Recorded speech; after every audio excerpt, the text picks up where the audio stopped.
So let's look at the control panel. To turn the whole unit on the Sheoak, you first need to press this power button. Then each of these buttons here then activate another part of the trailer.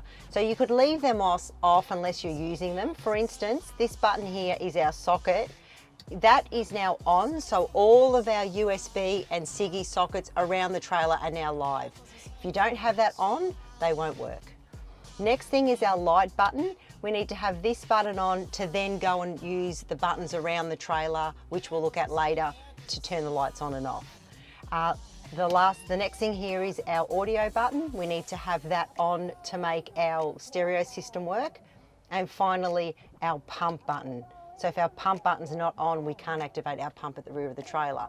So I would say turn the power on and then turn on what you need. I think the important thing would be to turn on the socket, because that's your SIGGI sockets. If you're daytime and you don't need the lights or the audio or the pumps, you could leave them off all the time. Up here we have our battery indicator. At the moment our batteries are rotating between 2 display. It's 100% and it's showing 13.5 volts, which is fully charged. So keep an eye on this just to make sure those batteries are maintained well. Our water tank indicator, we have a small amount of water in this trailer at the moment, which we put in to build the trailer and test the water system. Obviously the more water, the more lights that come on. And then we have a USB charging point and a SIGGI socket charging point. The other panel that we have to use inside our trailer is the lights and the fan. This panel here, to make this panel work, firstly we have to have our light button on the main control panel, otherwise these light buttons will not work. First button is interior light, that's inside our cabin. Light 1 is an external light.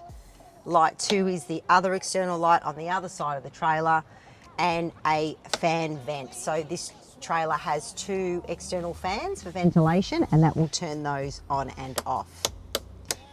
The other thing we have here is how we use our windows. So we have an inside window here for full coverage, for closure from the sunlight. Up and down, now we have fly screen only. And then there's 3 points here to lock the windows, so they just rotate around.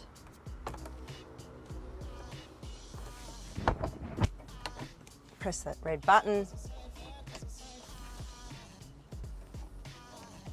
And then that will pop out.